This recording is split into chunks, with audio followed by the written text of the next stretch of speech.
মৃতদেহকে বাঁচিয়ে তুলতে 3 ঘন্টা ধরে বসে প্রার্থনা মৃতদেহের সামনে কলিযুগে ও মধ্যযুগীয় বর্বরতার শিকার হলো এক পরিবার। এমন ঘটনায় চাঞ্চল্য ছড়ালো পান্ডুয়া এলাকায়। স্থানীয় সূত্রে জানা যায়, হুগলির পান্ডুয়া ব্লকের ভেজনপুর বাগানপাড়া এলাকায় বছর 23-এর যুবক পাপাই বর্ধন। সে গত কয়েক বছর ধরে মানসিক অবসাদে ভুগছিলেন বলে পরিবার সূত্রে জানা যায়। তারই চিকিৎসার জন্য বোলপুরের একটি সুপ্রভাত ফাউন্ডেশন নামক এক সংস্থায় বেশ কয়েক মাস ধরে তার চিকিৎসা চলছিল সেখানে।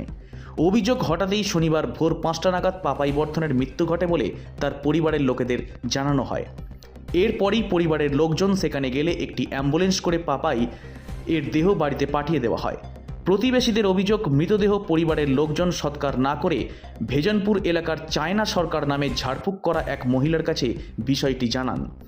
এরপরই চায়না সরকার মৃত পাপাই বর্ধনের বাড়িতে এসে মৃতদেহর সামনে প্রভু যিশুর প্রার্থনা করার কাজ শুরু করেন। তিনি প্রতিবেশীদের বলেন 2 ঘন্টার মধ্যেই এই মৃতদেহের মধ্যে জীবন ফিরিয়ে দেবেন তিনি। সেই মতোই বাড়ির উঠোনে পাপাই বর্ধনের মৃতদেহ ফেলে রেখে বুকের ওপর বাইবেল দিয়ে চলছিল প্রভু যিশুর প্রার্থনার কাজ। খবর পেয়ে ঘটনাস্থলে উপস্থিত হন পান্ডুয়া থানার পুলিশ। পরিবারের লোককে প্রশাসনের পক্ষ থেকে জানানো হয় দ্রুততার সহিত যাতে পাপাইয়ের দেহকে সৎকার করা হয় এবং কোনোরূপ যাতে এই ধরনের কুসংস্কারের পথে না যায় তারা। এখন প্রশ্ন হচ্ছে, 2025 সালেও কি করে এই ধরনের ঝাড়ফুঁকের ওপর বিশ্বাস করছে সাধারণ মানুষজন? এছাড়াও একজন হিন্দু পরিবার হয়ে খ্রিস্টান ধর্মের উপর ভরসা করে একটি মৃতদেহকে বাঁচিয়ে তোলার চেষ্টা কিভাবে করছে তারা, যেখানে ডাক্তার তাদের মৃত্যুর সার্টিফিকেট দিয়ে দিয়েছে। মানুষ তাহলে কবে সচেতন হবে, এ নিয়ে থাকছে প্রশ্ন। ওটা ছিল হচ্ছে ছেলেটা অসুস্থ ছিল, তো আমরা পাড়ার সবাই মিলে বলেছিলাম যে ভালো মেডিকেল চিকিৎসা করুন, ছেলেটা তো ভালো হয়ে যাবে। কিন্তু ইনারা বলছেন যে যীশুখ্রিস্টর ধর্ম মানি, আমরা যীশুখ্রিস্টকে মানবো, যীশুখ্রিস্টর এখানে পাঠাবো, ঠিক হয়ে যাবে। দীর্ঘদিন ধরে যীশুখ্রিস্টর ওখানে রেখে যায় বাচ্চাটাকে, আর 1.5 বছর 2 বছর ধরে বাবা মা যাওয়া আসা করেছে, তাদেরকে কোনোদিন দেখতে দেয়নি। করে আজকে দেখছি হঠাৎ করে একটা অ্যাম্বুলেন্স ঢুকলো, লাশটাকে নামিয়ে দিয়ে চলে গেল। হ্যাঁ, 100 সম্পর্কে এটা একটু ভুয়ো, ফুল ভুয়ো।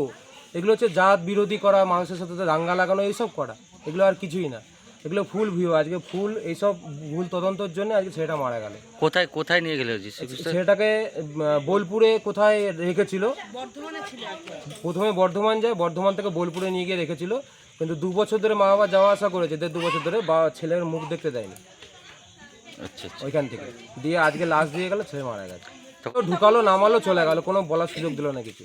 জানতেই পারলাম নাকি প্রভুর কথা, তো আমরা তো বাঙালি, ওনারা তো প্রভু মানে প্রভুর কথা ওনারাই জানতে পারে, আমরা তো বলতে পারি।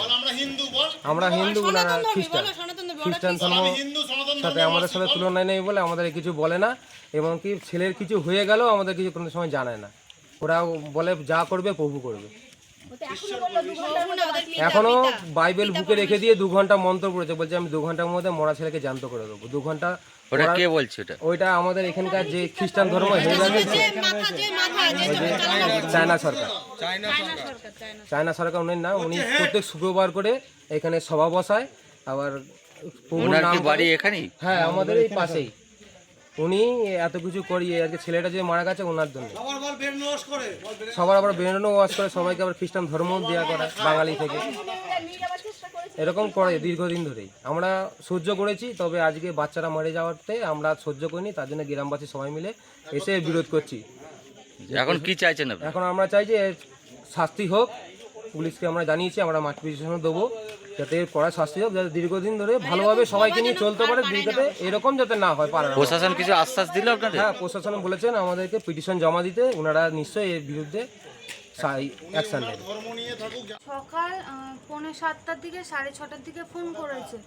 আমার দাদা যেখানে থাকতো, আমার দাদা মেন্টালি প্রবলেম ছিল, তাই দাদাকে ওই পার্সোনাল নার্সিংহোমে ওখানে ভর্তি করা হয়েছিল, ঠিক আছে। এবারে কিছুদিন আমরা দেখতেই পাচ্ছেন আমাদের অবস্থা, আমরা গরিব মানুষ, আমরা অত টাকা দিতে পারছিলাম না। কোন নার্সিংহোমে ভর্তি ছিল? কোথায়? বোলপুরে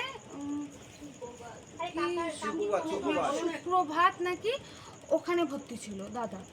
তারপরে হচ্ছে ওখানে ভর্তি ছিল, এবার 7:30টার সময় ফোন করেছে সকালবেলা। তখন ফোন করে আমাদেরকে ঠিক বলছে না, বলছে কি যে অজ্ঞান হয়ে যাচ্ছে বারবার, আপনাদের বাড়ির ছেলে আপনারা এসে নিয়ে যান, ও কান্নাকাটি করছে বাবার জন্য। ঠিক আছে, তার 1 সপ্তাহ আগে আমার বাবা অসুস্থ হয়েছে, আমার বাবা অসুস্থ, ভিডিও বলেছিলাম যে আমার দাদাকে একটু দেখান, আমার বাবা একটু দেখতে চায় ভিডিও কলে, ওরা দেখায়নি, ওরা ভিডিও পাঠিয়েছিল। ঠিক আছে, বলছে এই ফটোটা দেখুন। তাহলে 1 সপ্তাহ আগে যদি ভালো ভিডিও পাঠালো, তাহলে এর মধ্যে কি করে দাদা এরকম হয়? ওখানে ট্রিটমেন্ট হচ্ছিল 2 বছর ওখানে ট্রিটমেন্ট হয়েছিল। 2 বছর ওখানেই ট্রিটমেন্ট হচ্ছিল। তাহলে ট্রিটমেন্ট যদি হয়, তাহলে 1 সপ্তাহও ভালো ফটো পাঠালো, বাবাকে ভিডিও কলে দেখতে চাইলো, দেখালো না। ওরা কি বলছে, না দেখানো যাবে না বাইরের লোককে। যখনই ফোন করি তখনই কি বলে, বাইরের লোককে দেখানো যাবে না। আমার মা মাসে মাসে 10,000 টাকা বল, এটা মাসে মাসে 10,000 টাকা করে নিত কিছু কারা নিত ওটা? ওই নার্সিং হোম থেকে। যেখানে ছিল আর কি। ওটা একটা রিহাব সেন্টার। এবার আমরা গরিব মানুষ বলে আমরা অনেক দিন ধরে 90,000 টাকা হয়ে গেছে, আমরা টাকা পয়সা দিতে পারছিলাম না, কারণ আমার বাবা অসুস্থ। এবার আমরা কোথায় পাবো এত টাকা? তো এবার আমরা বলেছিলাম যে কিছুদিন রাখুন, ওরা খালি বলছে ভালো হয়ে গেছে আপনার ছেলেকে নিয়ে যান। এবার আমরা বললাম, বলেছি এখন 2 মাস হাতে টাইম নিন, তাহলে আমরা দাদাকে বাড়ি নিয়ে আসবো। তো 2 মাস টাইম, এই যে 2 মাস টাইম দিয়েছে, যে আমার দাদাকে বাড়ি পাঠালো। ওরা একাই পাঠিয়ে দিয়েছে। হ্যাঁ, যে একাই পাঠিয়ে দিয়েছে আমার দাদা। কখন পাঠিয়েছে?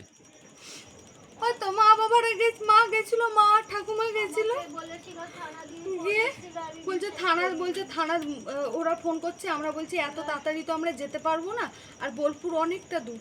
আমরা বলছি আমরা তো এত করে যেতে পারবো না। ওরা বলছে না, এক্ষুনি আসুন, এক্ষুনি আসুন।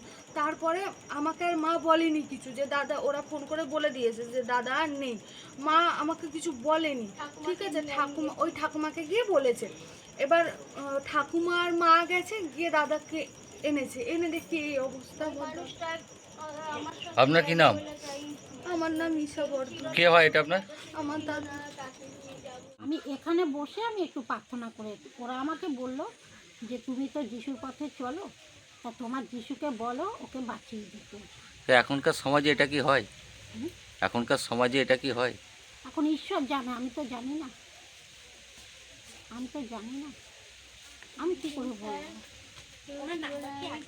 দিয়ে আমি বসে প্রার্থনা করছিলাম। কখন থেকে করছেন এটা?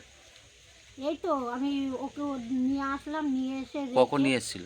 ওকে তো 7টার সময় নিয়ে এসেছি, সকাল, বিকেল, সন্ধ্যে 7টায়? হ্যাঁ।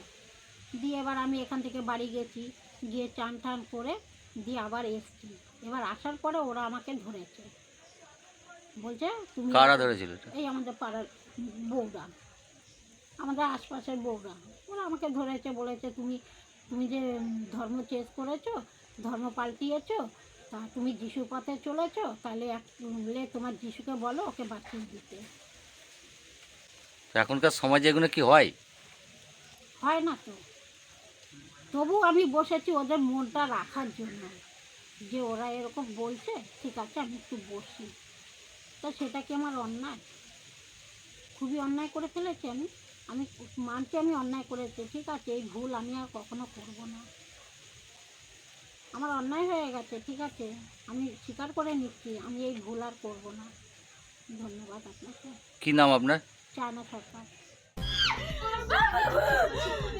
সুমন চক্রবর্তীর রিপোর্ট, হুগলি টাইমস।